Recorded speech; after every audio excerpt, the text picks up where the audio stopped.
Al-Imam An-Nawawi rahimahullah menyebutkan beberapa dalil seperti biasanya, dimulai dari ayat-ayat Allah Azza wa Jalla terkait dengan bab ini. Yang pertama adalah firman Allah di dalam surat Hud ayat ke-6. Allah Azza wa Jalla berfirman, A'udzu billahi minasyaitonir rajim. Wa ma min dabbatin fil ardi illa 'ala Allahi rizquha. Dan tidak ada satupun makhluk yang bernyawa di bumi ini melainkan semuanya dijamin Allah rezekinya. Semuanya dijamin Allah rezekinya. Surat Hud ayat yang ke-6.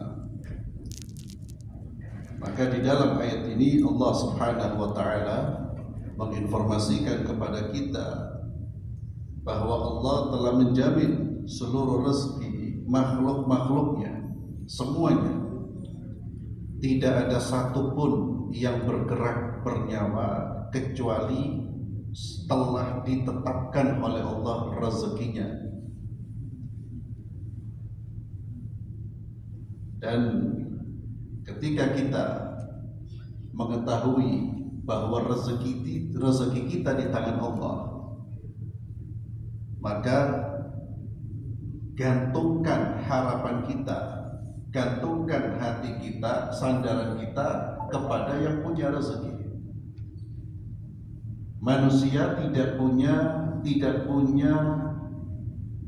kemampuan untuk memberi atau menahan rezeki kita. Manusia hanya bisa memberi jika diizinkan oleh Allah untuk memberi. Manusia bisa bergerak memberikan sesuatu kepada kita jika Allah menggerakkan. Kalau Allah tidak menggerakkan, dia tidak mungkin bergerak memberi apapun kepada kita. Ini keyakinan yang harus kita tanamkan secara kuat di dalam jiwa kita, agar kita menjadi pribadi yang tidak gelisah, karena kita yakin bahwa rezeki kita sudah diatur oleh Allah dan pemiliknya adalah yang maha kaya. Ini keyakinan yang harus kita tanamkan. Dan kalau kita menyadari bahwa rezeki itu di tangan Allah dan Allah telah menentukan, maka jangan cari rezeki di luar aturan yang telah diatur oleh Allah. Ini miliknya Allah, maka carilah sesuai dengan aturan, peraturan pemiliknya. Mencari rezeki di luar aturan Allah Subhanahu wa taala tidak akan mendatangkan apapun kecuali kerugian bagi kita semua. Ya. Jadi untuk mencari rezeki, cari rezeki yang halal. Apa yang dihalalkan oleh Allah Subhanahu wa taala. Ya, tidak perlu oplos pertama seperti tidak perlu. Ya. Atau memberi tambahan-tambahan. Na'udzubillah. Untuk manusia-manusia jahat. Manusia-manusia yang punya hati yang kotor.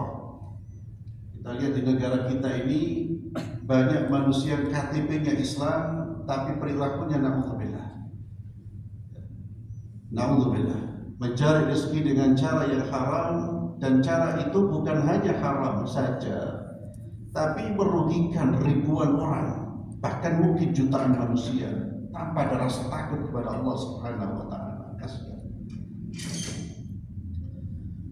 Kemudian Allah Subhanahu wa taala berfirman di dalam surah Al-Baqarah ayat 273, lil fuqara'il ladzina uhsiru fi sabilillahi la yastati'una darban fil ardi yahsabuhumul jahilu aghniya'a minat ta'affuf ta'rifuhum bisimahum la yas'aluna an-nasa ilhafa. Al-Baqarah ayat 273. Di dalam ayat ini Allah Subhanahu wa taala memberikan arahan kepada kita yang ingin berinfak atau orang-orang yang ingin berinfak Kata Allah, firman Allah, apa yang kamu infakkan adalah untuk orang-orang fakir yang terhalang usahanya karena jihad di jalan Allah.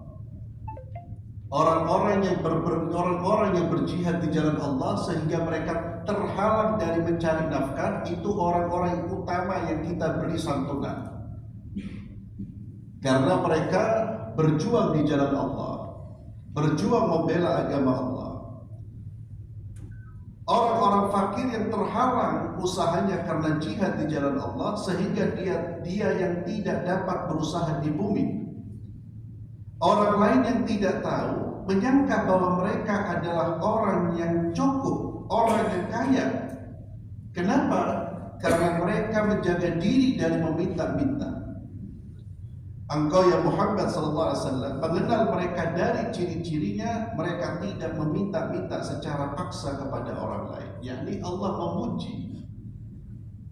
Setelah Allah memberikan arahan, berikan kepada orang-orang fakir itu, mereka layak. Kenapa? Mereka yang pertama, mereka kefakirannya itu bukan karena tidak mau usaha, tapi mereka adalah orang-orang terhalang disebabkan mereka harus bertempur, berjihad. Yang kedua, Allah memuji mereka, mereka layak mendapatkan santunan, mereka layak mendapatkan infak. Mereka adalah orang-orang sekalipun tidak cukup harta yang dimiliki, namun mereka tidak meminta-minta kepada manusia. Mereka tidak mengemis kepada orang lain. Kalau orang tidak memperhatikan secara seksama, orang akan menganggap mereka kaya, cukup. Disebabkan apa? Mereka menjaga kehormatan dirinya. Maka orang-orang seperti ini yang tidak berkecukupan dan mereka tidak meminta-minta, itu yang lebih berhak diberi bantuan daripada orang-orang yang sengaja tidak mau bekerja dan menjadikan meminta-minta sebagai sumber pencahariannya, sumber nafkahnya. Allah Subhanahu wa taala juga berfirman, "Walladzina idza anfaqu lam yusrifu wa lam yaqturu wa kana baina dzalika qawama." Surat Al-Furqan ayat 67. Dan termasuk hamba-hamba Rabb yang Maha Pengasih adalah orang-orang yang apabila menginfakkan harta, mereka tidak berlebihan dan tidak pula kikir di antara keduanya secara wajar. Yakni Allah memuji orang-orang yang ketika membelanjakan hartanya, menginfakkan hartanya, mereka tidak berlebihan. Berlebihan artinya bisa masuk dalam mubadzir, ya. Artinya membelanjakan harta yang mubah, mereka mubadzir, atau yusrifu, memberikan kepada seseorang secara berlebihan sehingga mengurangi hak orang lain yang seharusnya juga dia santuni. Orang memberi pemberian kepada orang fakir di luar keluarganya, padahal di dalam keluarganya ada orang yang membutuhkan. Demikian pula Allah memuji mereka-mereka yang tidak kikir. Wa kana baina dzalika qawama, mereka adalah orang-orang yang tidak berlebihan dan tidak kikir, artinya mereka menggunakan hartanya, menyalurkannya secara tepat. Mereka memberikan kepada orang yang berhak menerima. Mereka membagi dengan pembagian yang memberikan rasa keadilan bagi mereka-mereka yang menerima harta tersebut. Kemudian di dalam surat Adz-Dzariyat ayat 56 sampai 57 Allah Subhanahu wa taala berfirman, "Wa ma khalaqtul jinna wal insa illa liya'budun, ma uridu minhum min rizqin wa ma uridu an yut'imun." Aku tidak menciptakan jin dan manusia melainkan agar mereka beribadah kepadaku. Ikhwani wa akhwati fillah, surat Adz-Dzariyat ayat 56 harus selalu kita ingat karena ini ayat yang menjelaskan kepada kita alasan kita hadir di dunia ini. Kita diciptakan oleh Allah untuk apa? Itu harus menjadi kesadaran kita. Wa ma khalaqtul jinna wal insa illa liya'budun. Tidak aku ciptakan jin dan manusia kecuali untuk beribadah kepadaku. Maka kita hidup untuk beribadah kepada Allah. Kemudian Allah Azza wa Jalla berfirman, ma uridu minhum min rizqin wa ma uridu an yut'imun. Aku tidak menghendaki rezeki sedikit pun dari mereka, dan aku tidak menghendaki agar mereka memberi makan kepadaku. Allah menjelaskan bahwa ibadah kita kepada Allah itu bukan karena Allah butuh kepada kita. Ketika kita infak bukan karena Allah butuh uang. Allah Maha Kaya, Allah tidak butuh kepada kita.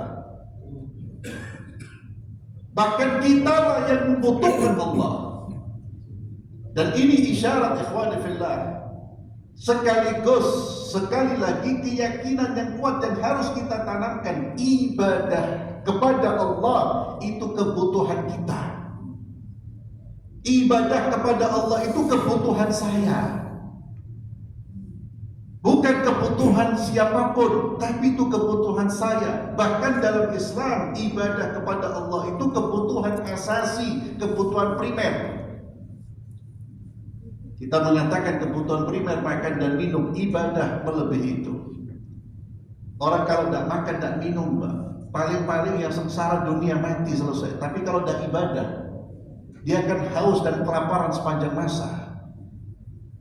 Ibadah saya butuh, bukan Allah yang butuh. Ini ayat-ayat yang disampaikan oleh Imam Nawawi rahimahullah taala. Kemudian satu hadis lagi kita baca, ya, kita masuk pada hadis-hadis Nabi. Satu hadis kita baca dari Abu Hurairah radhiyallahu anhu dari Nabi sallallahu alaihi wasallam, beliau bersabda, "Laisal ghina an kathratil arad, walakinnal ghina ghinan nafs." Muttafaqun alaihi. Kata Nabi, bukanlah kekayaan itu dikarenakan banyak harta, tetapi yang disebut kaya itu adalah orang yang jiwanya kaya. Shadaqar Rasul sallallahu alaihi wasallam. Benar apa yang dikatakan oleh Nabi. Manusia kalau hatinya merasa qanaah, puas dengan pemberian Allah, dia akan hidup seperti orang kaya, tenang hatinya. Manusia kalau hatinya merasa miskin, walaupun dia menggenggam harta, walaupun mobilnya 5, gelisah terus, ketakutan, dan merasa kurang, maka muncul pengoplos, koruptor, orang yang menzalimi, mengambil hak orang lain. Antum banyak orang-orang itu yang mengambil haknya orang lain, menzalimi, merampas tanah. Antum lihat itu sudah kayanya luar biasa, tapi hatinya miskin, Pak. Tapi ada orang-orang yang sederhana dan lihat hidupnya tenang, tidak punya mobil, rumah, kontrak, hidupnya tenang, senyum, bahkan memberi. Kenapa Allah kayakan hatinya? Itulah kekayaan yang sesungguhnya. Kenapa dia bisa seperti itu? Karena dia yakin dengan Tuhannya. Apa yang Allah berikan kepada saya itu yang terbaik. Apa yang Allah berikan kepada saya itulah yang memang jatahnya saya. Tentunya setelah kita ikhtiar. Kalau dia merasa apa yang Allah berikan itu yang terbaik, dia lebih tenang, Pak. Tetap dia mencari, tapi dia menyerahkan hasilnya kepada Allah. Apa yang Allah bagi, alhamdulillah. Itu kata Nabi orang yang kaya. Maka kita kalau ingin kaya, kayakan hati kita, Pak. Qanaah. Dan itu salah satu kunci kebahagiaan hidup ketika manusia memiliki sifat qanaah. Sebaliknya, kunci kegelisahan, keburukan, dan sumber segala keburukan ketika manusia memiliki sifat tamak. Selalu ingin mendapatkan apa yang ada di tangan orang lain. Wallahu a'lam bishawab. Kita akhiri dengan doa kafaratul majlis. Subhanakallahumma bihamdik, asyhadu an la ilaha illa anta astaghfiruka wa atubu ilaik. Assalamualaikum warahmatullahi wabarakatuh.